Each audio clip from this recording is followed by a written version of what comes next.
Awesome. Well, hi, everyone. Thank you for joining and welcome to the Dapr Community Call for February 8th, 2022. My name is Nick Greenfield. I'm a docs maintainer on the Dapr project, and I'll be the host for today's call. So today's call is pretty packed with content, so we're going to get right into it.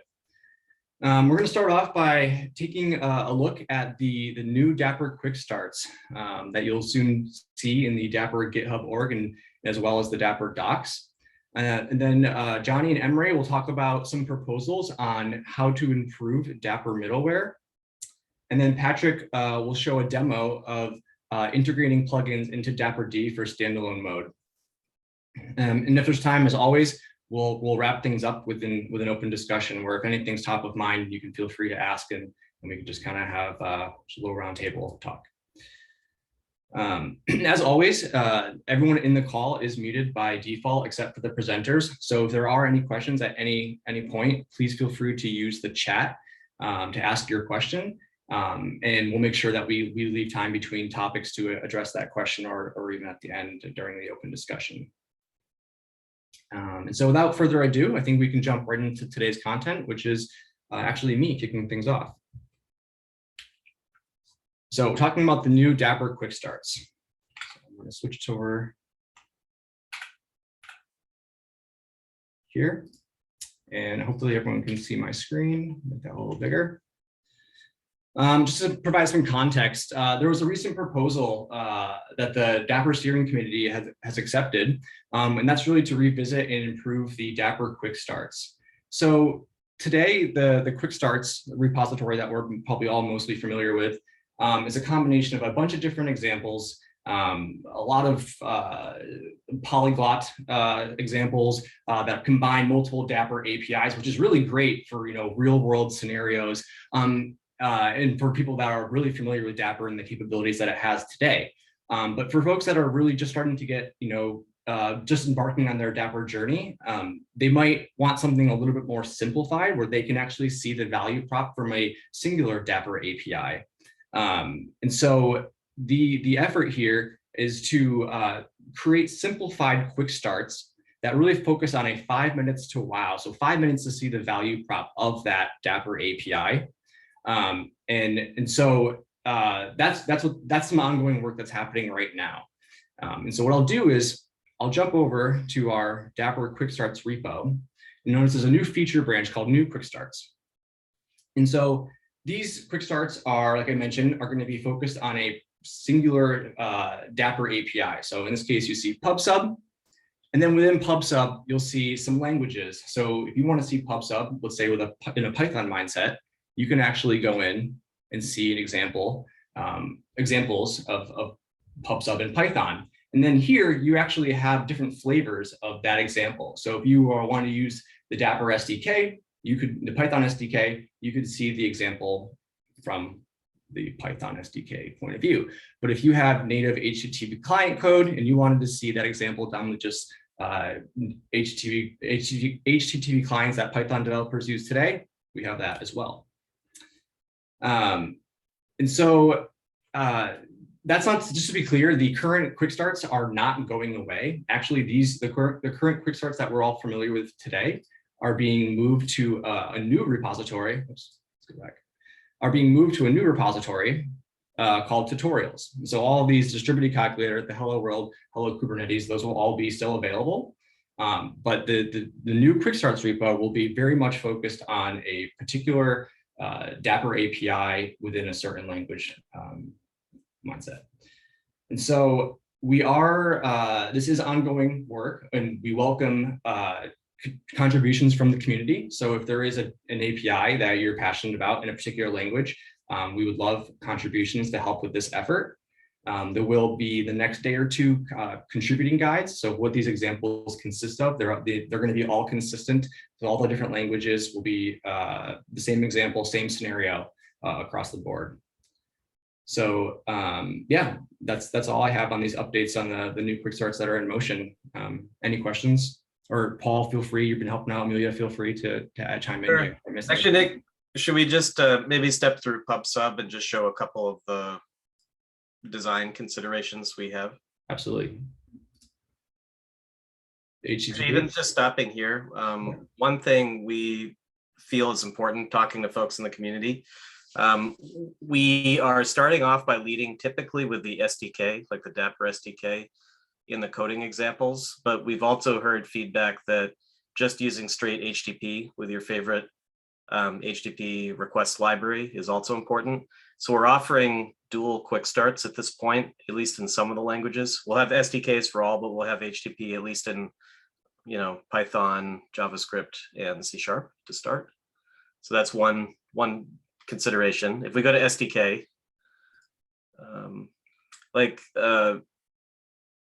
like Nick mentioned, we're going to use the same theme, and literally, down to the code, the comments, the variable names, the log outputs, things will be the same unless they really need to be different to match what's familiar for the language or for the framework. So in this case, in the PubSub example, the publisher is checkout, the receiver, the subscriber is the order processor. And if we go to say checkout,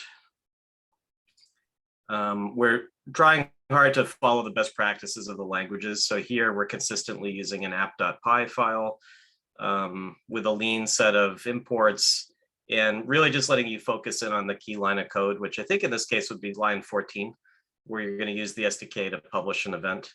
But also it's self-contained, so this will run. So you can do a pip3 install the requirements and just run this, and you're off and running.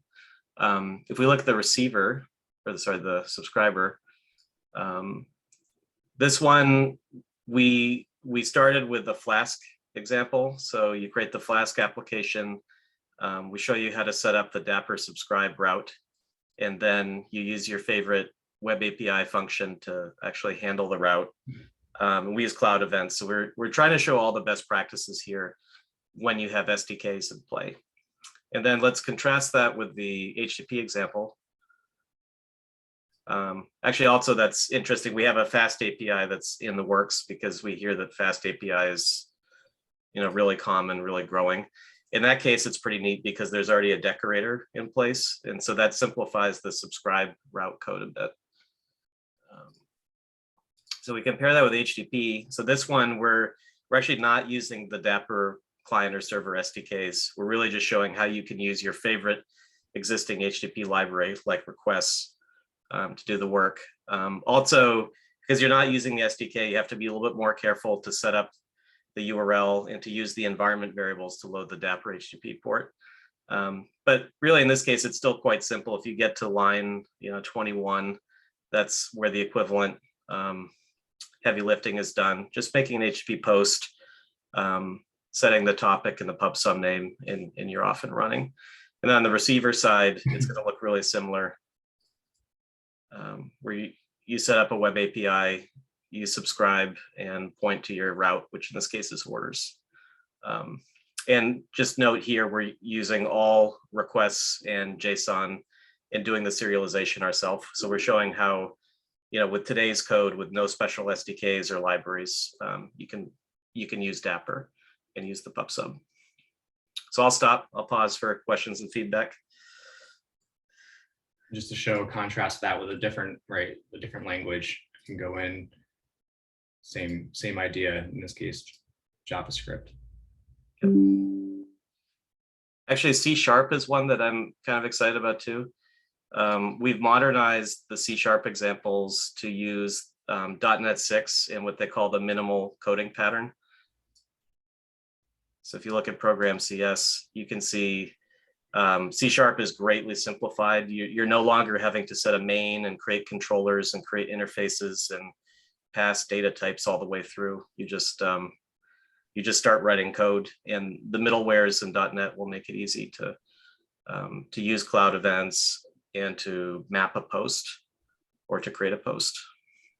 I think also if you look at the order processing, Nick, that's where it really, I think, shines. So in the past, this would take lots of files and probably 40, 50 lines per file to set up the middlewares. But now basically you set up a builder, you pass in cloud events to the builder, you use our Dapr map subscriber handler, which enables the topic attribute in line 17.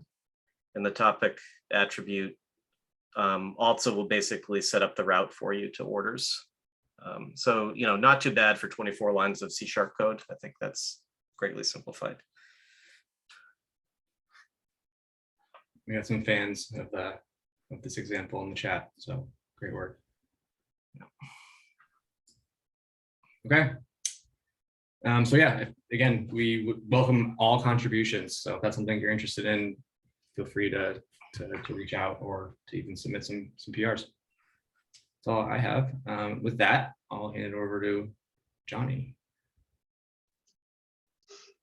Hi everyone, I'm Johnny. Can you hear me okay? Yes, we can. Cool. I'll just take over sharing.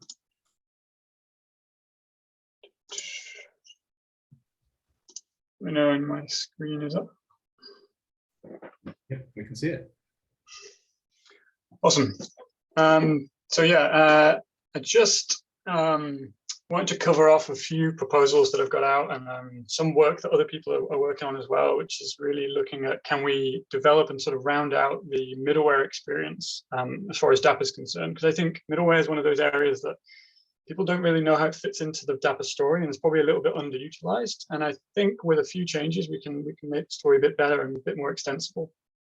So just to sort of level set, I'm just going to quickly run through a few things to sort of demonstrate what Dapr middleware is and sort of what you can do to leverage it and where we might go from there. So when I talk about middleware, I'm talking about a request processing middleware. So typically these are constructed into like a pipeline where you have a series of functions effectively that will operate on a request coming in. So in this case with Dapr, we're talking about protocol aware or like not protocol agnostic middleware. So a HTTP pipeline or a gRPC pipeline, for instance. So as these requests come into the Dapr API, you can perform processing on them, right? And then also on the response backwards, you could do some additional processing such as transformations, etc. So why might you want to do this? And it really comes down to like customizing the Dapr API to fit your needs. So like we ship the Dapr API and it is what it is. But if you need to modify that to customize it for your particular environment, then that's where middleware plays a really, really big role. So just to kind of look at one particular scenario that is kind of present today in Dapr. So Dapr has this concept of concurrency where you can set a limit or a throttle within Dapr, which throttles how many requests it's going to send over the app channel to your application. So you could say, I only actually want you to invoke one request at a time. And that's not like one request per second. It all depends on how long your application takes to process that request. But how it does this is in Dapr itself, it's using a buffered channel. And when that buffered channel gets full, those writes to the channel start blocking. And what this means is that if app A is just spamming app B, the contention that would have been hitting your application is actually really just in Dapr. And Dapr doesn't have a way to send a signal back to A to say, calm down, like I need you to back off a little bit here. There is a bunch of stuff in here as well around resiliency and etc. that can help. And this isn't a major issue. But I'm just trying to use it as a sort of metaphor to explain why you might want to introduce something like middleware.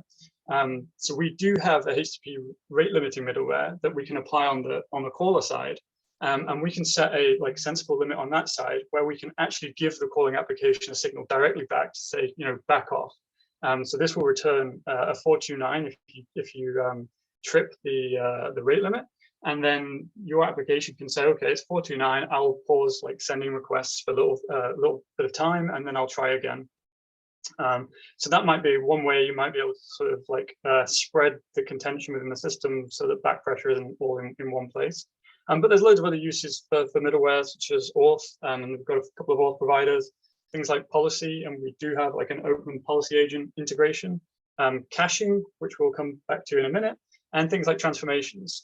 So if, for instance, you want a Dapr response in a different format than particularly, let's say you don't want JSON, you want an XML response or something like that, we could perform transformations within the middleware pipeline to get that back.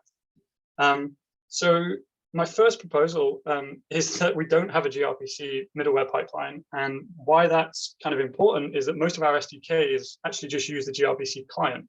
So we can't actually add any of this functionality that's available if we're using the SDK and it's not going through the HTTP pipeline. So hopefully that's not too contentious. I think it's just an area that we've never got around to. So I've got a proposal out here, and I'd love feedback on it in the thread or in chat if you want to. But gRPC middleware comes in a slightly different flavor than HTTP middleware. So there is such thing as Unary and Stream. So Unary you can think of like as request response, and streaming is for the streaming APIs. And you can also have client and server side, and they call these interceptors in the gRPC space. Now, I don't think we're going to like need to necessarily support them all, especially not straight away. But if I scroll down, like Dapr has a bunch of places where it either exposes an API or uses a client to talk to something. So loads of gRPC clients and quite a few different APIs.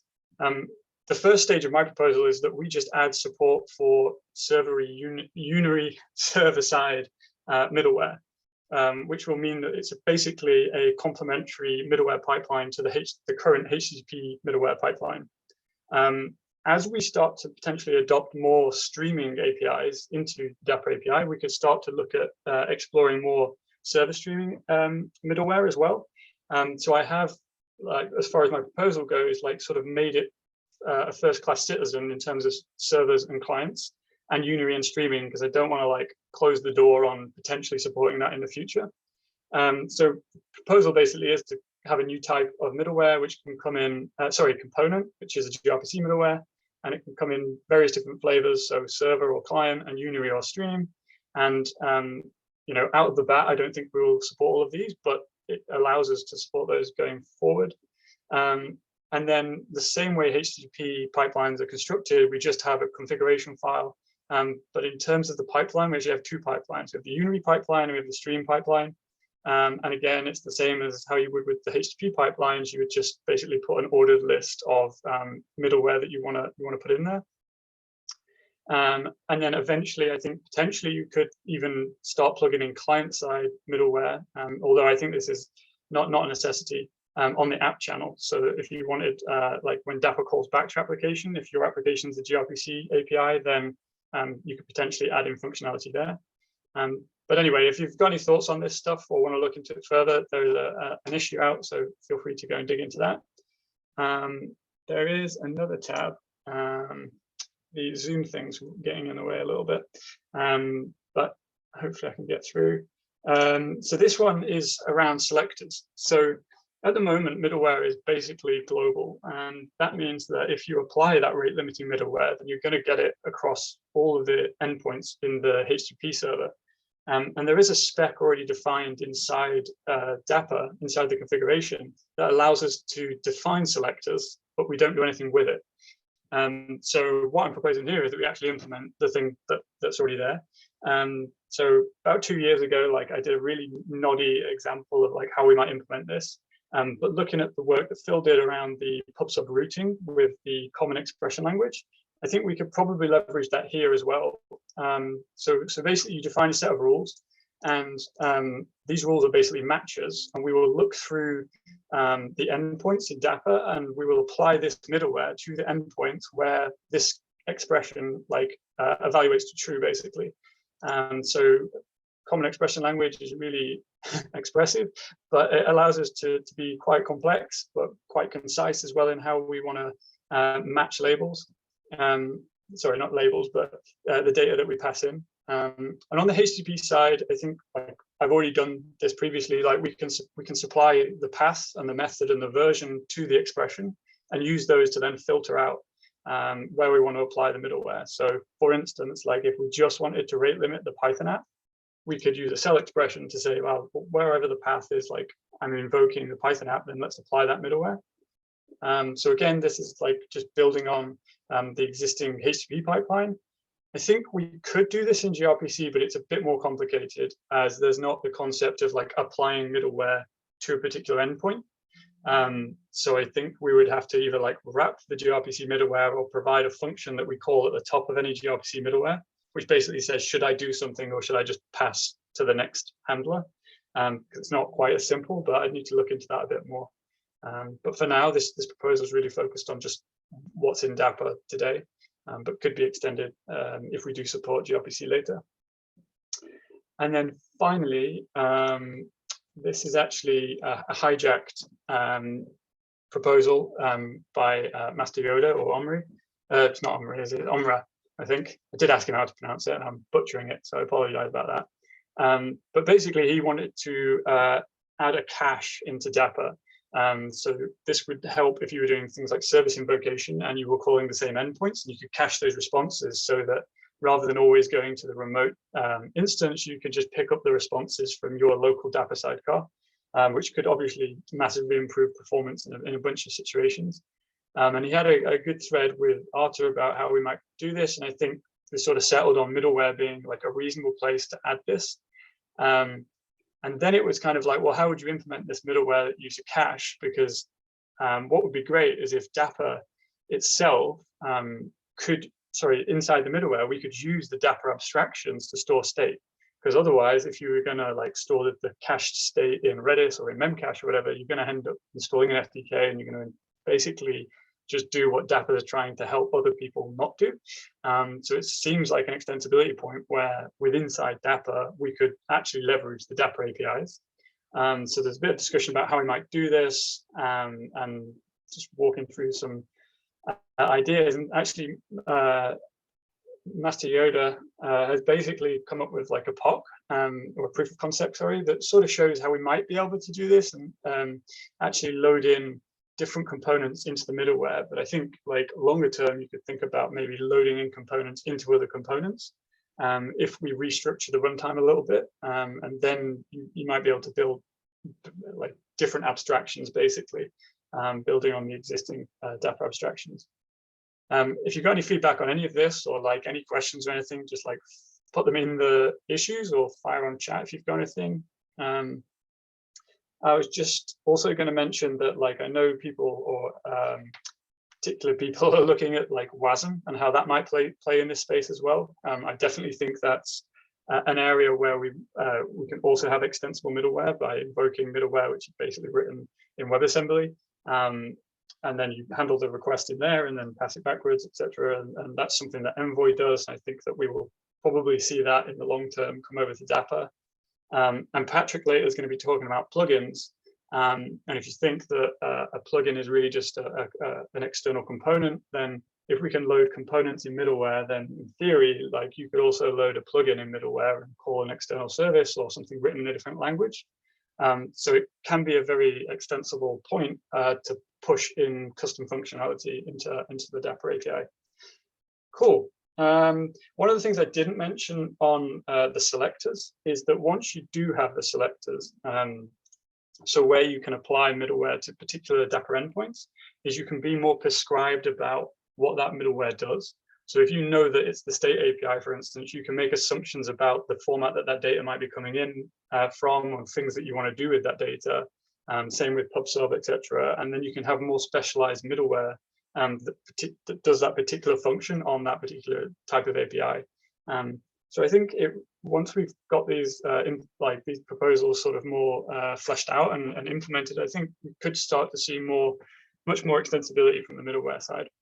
And with that, if there's no questions, like burning questions at this point, I'll pass over to Master Yoda, who's actually created this issue, who's going to show off this POC here. So I will stop sharing. Hey there, am I allowed to share my screen right now? Yes, you are. Okay, I just show you guys a little POC for what Johnny told you just now. I'm just write a simple configuration for HTTP middleware, and I just create a component which named cache, which is type HTTP cache, middleware cache, and I just pass them metadata which points out that a state store which used by that cache middleware. And of course, there's a component that our state store, which is basically a Redis. And I wrote a simple middleware here, which can be configured by that configuration from the outside. And I just passed some pseudo properties. And I make a function to get state store inside the Dapr runtime. I saw that just before get PubSub function is exported to outside of runtime. I thought that somehow I can export state store too.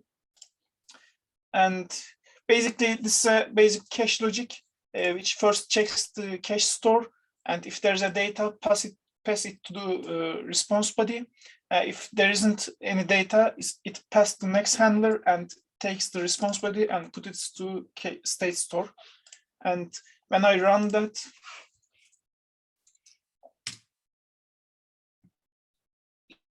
yeah, my configuration found by Dapr. Here's the enabled cache middleware. And when I curl my application,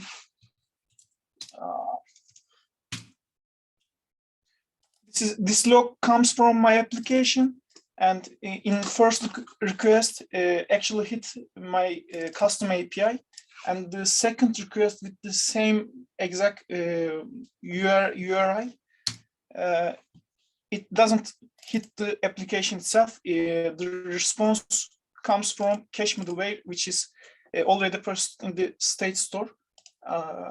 This is what I did actually. This is my POC. Cool, thank you. I'm stopping my screen. Yes. Yeah. Thank you, guys. Yeah, thanks for showing. Any questions, or Johnny, regarding the middleware? No, I think that's really awesome. By the way, Dapr maintainer Longday has shown a POC that he wrote, where he integrated WASM components into middleware. I think he's going to put the code up somewhere so that we can see it. But those are all really good points, Johnny. As for the last thing that we've just seen by Master Yoda, what's your name, Emre? My name is Emre. Emre, yeah. Although, you know, I really like Yoda, so I might just call you Master Yoda from now on until forever. I just have one concern. If we find a way to inject components into other components, it might get us to a situation where we're actually having, you know, users needing to define multiple components in order to get the functionality of their choice. And so for example, in the example you've just shown, what happens if you don't have a state store that's configured? What's the user experience like? Yeah, if user not define a state store right now, cannot use a middleware pipeline for cache. I'm open to hear your thoughts on this, or injecting a component into another component, or writing the cache component as a separate component, which can be which can hold its own state store and takes those properties with another standalone component. And in this way, we don't have to write another state store configuration in Dapr, and just wrote a cache component itself. Yeah, so that's something we definitely need to think about, just because I'm afraid about the day where, you know, people will think, hey, I enabled a middleware component and I don't actually need to do anything else. And then they also see that they have to just, you know, have a state store in there. So let's discuss more on the issue. I think we're out of time for this here. Okay, thank you. Yeah, but thanks for the POC, and this is a really good direction, I think. Any other comments on this before we move to the next topic? I may be able to address the dependency problem in my demo as well. Perfect. Well, with that, you have the stage. All right. So Patrick Huber, this is a continuation from about a month ago, where I was looking over the issues and saw the proposal for external gRPC state stores, and did a quick POC just using the Go plugin from HashiCorp. So that plugin was just some unit testing. It wasn't anything more complicated. So I spent the past month or so integrating that into the Dapr daemon, and I wanted to do a demo of that. So I will start sharing my screen. So I have the issue open here. I will put that into the chat if my. So this is a link to the configuration for this. So my particular fork, and I'm just using the master branch there. If this ever turns into a pull request, there's going to be some clean forking happening because it's a very experimental, hacky kind of approach to figuring this out. So I do have a gist set up here, and the gist content is basically this configuration file. And the link here is to the SDK example for the Go memory plugin. So I'll open that up real quick. And this is a very simple example, instructions on how to build it. And I'll show you where this lands in the file system. Plugins require a executable. It's an external gRPC server that's going to be loaded by the Go HashiCorp plugin runtime. If we look into this main.go, what it's doing here is it's implementing the state interface, and it's just doing a simple set of logs and basic in-memory. Basically, it's a wrapper around a hash map. So to get this started, we're going to look at the file system and where these files land. So under your .dapr user directory, components, the plugin YAML lives there. And like I said, that's plugin YAML you can see here. And it has a few things that I'll talk about. This is for standalone only. So plugin.standalone is the type. The base directory could be turned into a flag. Currently, it's configured within the metadata just to simplify the implementation, but there's no reason that this needs to be hard-coded here. It could be based on convention. Then the remaining parameters are going to be used to help load the actual file that implements the gRPC server plugin. So the name is Go Memory. The V1 is the version, and it's using a particular subset of runtime for plugins called exec, which just runs binaries. It is possible to run, Python, JavaScript. I actually have examples of this in the contrib repo that I used during that unit testing demo last month. And so this is the base setup, right? And I talked about component dependency. So I actually hijacked the secret dependency mechanism for this as well. It only supported doing secret dependencies on secret stores. So instead of it just returning one dependency, I'm actually having it return a list of dependencies.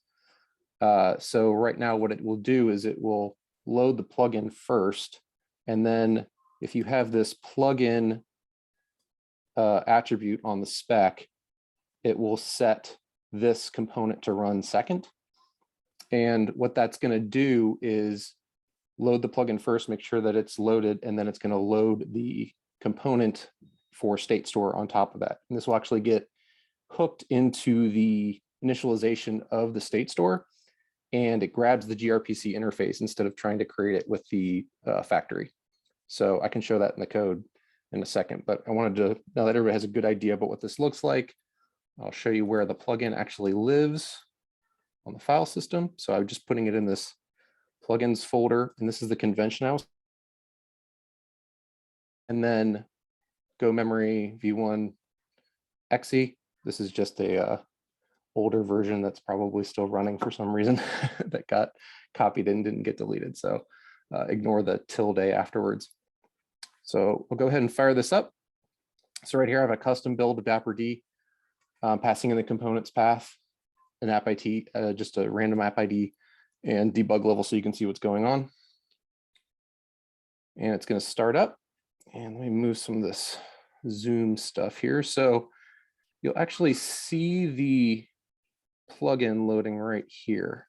So this is coming from the, sorry, my son's listening to dino stories. You might hear him scream every now and then.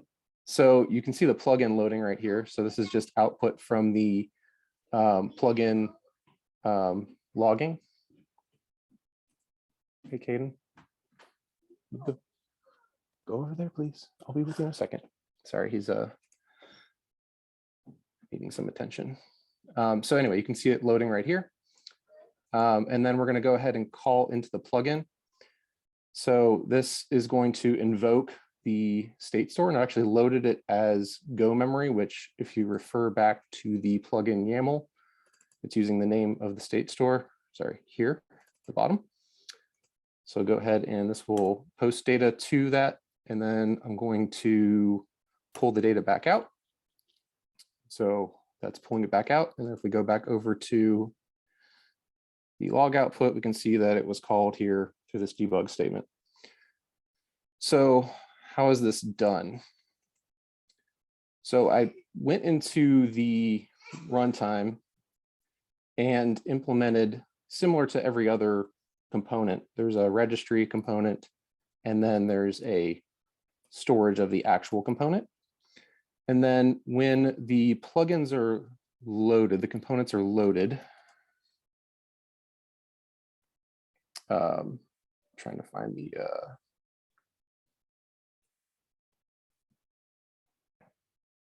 I don't want to waste too much time digging through code base, but in the there's a recursive loop that runs that inspects each component and will find the dependencies that it has, and it puts them into a hash map.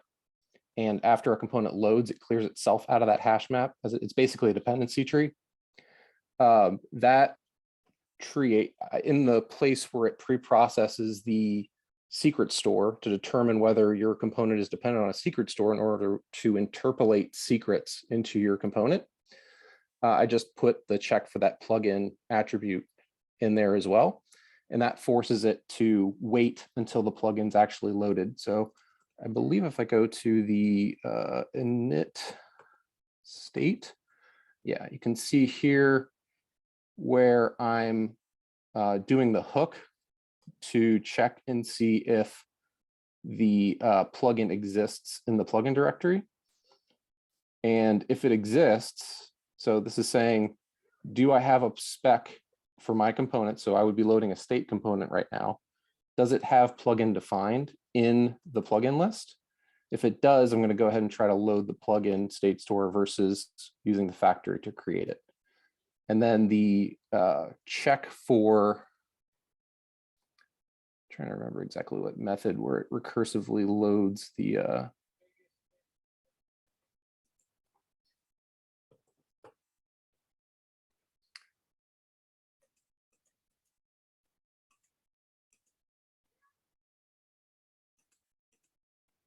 sorry, I didn't have this ready ahead of time.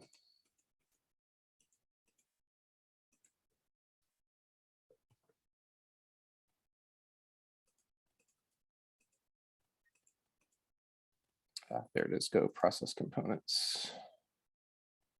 All right, so this method right here is going to process components and dependencies. So right here is where it was originally just doing the reference to the secret store. And I modified this preprocess one component method to also check the component spec. So this is the part I was talking about that could be used for other components that have dependencies. You would just need to do something similar and have them form some sort of dependency relationship with each other. And then you can utilize this hook here to make sure they load in the correct order. And then another thing that happens on this is that if we shut this down now, sorry about that.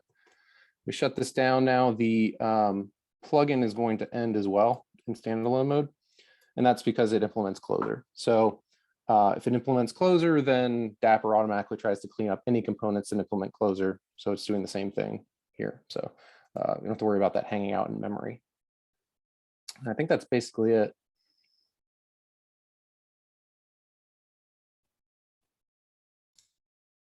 Any questions? Yeah, no, this looks really good. You know, on the GitHub issue, users expressed concerns about how plugins are going to be consumed in a Kubernetes environment, because, you know, I think we can agree that this is very file system based. So in standalone mode, it makes a lot of sense. But then lots of users were like, hey, how do I actually provide components to my sidecar container on Kubernetes? And I think I have my own answer to that, but I'd like to hear yours first.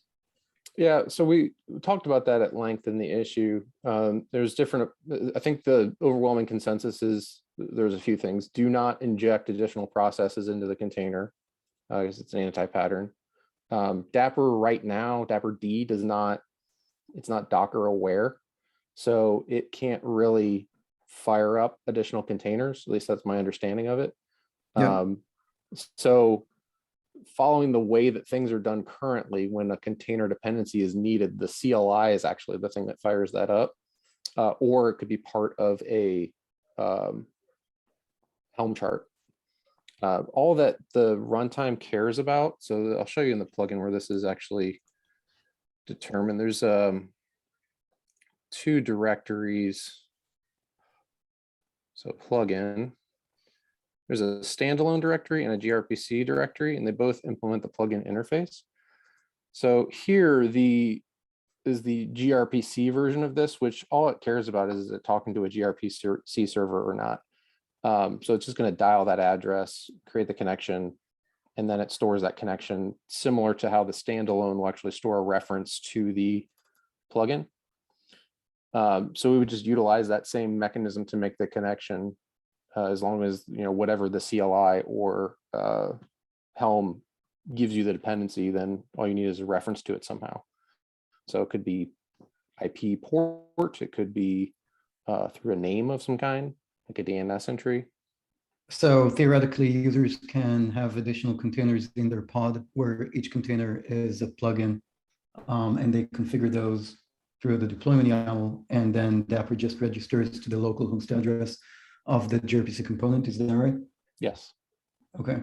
And what do you think about using file mounts? We've been talking for other contexts about having the sidecar container be able to mount a file system disk on it. So users will be able to put the components on that file system and then just have Dapr load from the file system as it does in standalone mode. If we can mount the file system on the daprd container somehow. I thought that the consensus there was don't have it inject additional processes into the same container. What do you mean about injecting additional processes? So Yeah. firing them up, right? Like basically running exe inside daprd so that it's able to spin up an additional process in the background. Yeah, the main problem with that is really standard in, standard out. So yeah, that is an issue. I actually shared the concern that Patrick was mentioning. This is Arthur, by the way. You have to basically re-implement similar lifecycle management policies if the Dapr sidecar would to manage as another process. So I think the sidecar idea, the additional container idea in the pod, I think it's more feasible for Kubernetes, and it like looks more like Kubernetes native type of solution. Yep, it's the clean solution, definitely. But I do agree, like it's it would be a little bit odd, although not necessarily a blocker, but a little bit odd, like if the component spec for the plugin is one way in standalone mode and different for Kubernetes. I don't think it's a deal breaker, because I think we have all the examples of that, like state store, secret store, for example. We do that, but it will be like more of that I would avoid that as much as possible. So if there's a way to have like a convention that make it work both on standalone mode and Kubernetes mode with the same YAML spec for component, that would be ideal. Yeah, I mean, it should be possible to like the name, the version, and then put the base directory as some sort of other path, and then detect the file extension would probably be a good way. I think that's already set up in the example code for standalone. So standalone, then when it need all the additional like run constraints, they could all be pulled from the name and type of the definition. And then if it's already running in the background, I would think some sort of way to look it up. Like, I don't know if that's going to be like a DNS entry or something like that, to look up the address for the component. The issue would be what port to use. So there might be some variation in here. Right now, I have run dot as the prefix for the run components, and actually verifies each of these prefixes exist. And if it doesn't, it won't actually try to run the component. And then standalone as the suffix for the type. If you do plugin dot and then pick a different one for, like, let's say gRPC or Kubernetes mode or something like that, these prefixes would be different. And I'm trying to think. Yeah, I was I think thinking about just removing this part completely, like the dot standalone. Unfortunately, it just takes a tweak in the way the factories are set up. I think that can be a way where we can like play with the type string a little bit to put like the component name, the version, all that inside the type. And the base directory for plugins, when you're doing standalone mode, you can infer that automatically because we pass the components folder. So we could have a plugins folder there as well, the same way we do for components today, where we don't need to tell the components path in the YAML. So maybe we can play with that a little bit. But I think it's the right direction. It's just like a little bit more of tweaking of like of the YAML. Also, Yeah, I think in Kubernetes mode, we might want to limit the communications to Unix domain sockets on Linux and localhost on Windows, where, you know, in standalone, you'll be able to configure it for remote execution too. What do you think, Arthur? Well, that is a great idea. If we actually do Unix domain sockets, that removes the problem of us having to guess which port each one is, because it's named. So we can have like a common path that we know where to look for the socket name. The only downside is like when there's an action item has been open for a while actually, for us to investigate how can UDS work on Windows. And that will be my only concern, which is, can this work on Windows as well? While this solution will definitely work both ways. Yeah, I mean, I think on Windows we can just default to localhost, and you know, have port assignments for Windows if you want to. But okay, makes sense. Yeah, but on Linux, the sidecar injector can do what it needs to for Unix domain sockets if the workload is scheduled on a Linux node, for example. You can even mount the volume, right? Sorry? You can even mount the volume for the socket to be shared between processes, right? Yeah, yes, that's doable. Yeah, this is great. Thank you very much, Patrick. I think it's great progress and a good example of creating clarity in the community. Thank you very much for this. Yeah, and also thanks to Johnny and Phil, who've also been active on the issue for some time. Thanks. Cool. Any other questions in the chat? Otherwise, we can move into the open discussion where really anything that's top of mind is fair game. We have about 8 minutes left, so feel free to use the chat with any comments or questions, or you can even ask to be unmuted and ask your question on the mic.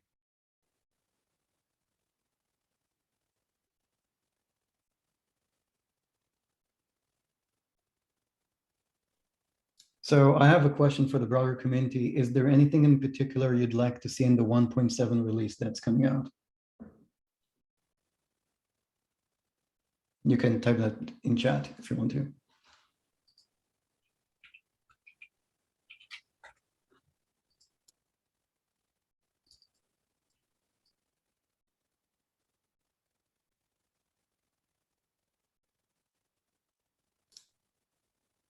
Yeah, go ahead, Vedran.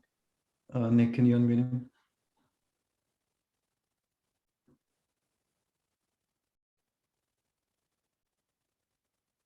Hi, everyone. So I would like to ask a question related to workflows. It's not today's topic, but anyway, so in my system, I have microservices which are executing, let's say, complex and some complex scenarios, and I want to track a state in which this, let's say, distributed transaction is currently. So one idea is came to my mind is that maybe I can use workflows, and every step of this complex execution will be one another step in this workflow. But my problem is that my system will run in one scenario in Azure environment, but in another scenario, it will be completely running in on-premises environment, even without internet connection, because of some extra security reasons and so on and so on. So actually, my question is, can I use workflows without Azure App Logic Apps, without Logic Apps in a completely closed on-premises environment? Can anyone comment on that? Yeah, you can today. I mean, if you don't have internet connection to Azure storage accounts, you can't do that. Okay, any example maybe, or on our GitHub? Yeah, just to be clear, I said you cannot do that unless you have a connection. Yeah. In some cases, system will be installed for some companies which wants to have completely closed system, and in this case, I cannot even talk with Azure or Logic Apps or any cloud or any internet service or anything. Yeah, so in this scenario, you will not be able to use Dapr Workflows, which should really get renamed to Dapr Azure Workflows or something. Okay. Yeah. Thanks for the answer. Yeah, no problem. Maybe I can chime in real quick here. This is Will.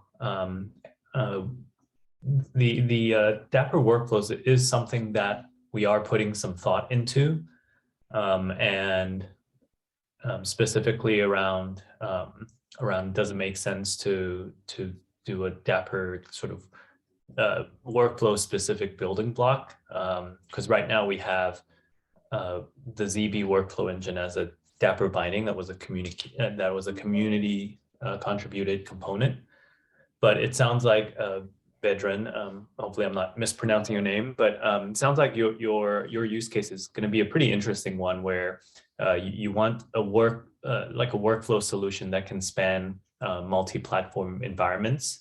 In your case, like Azure to on-prem.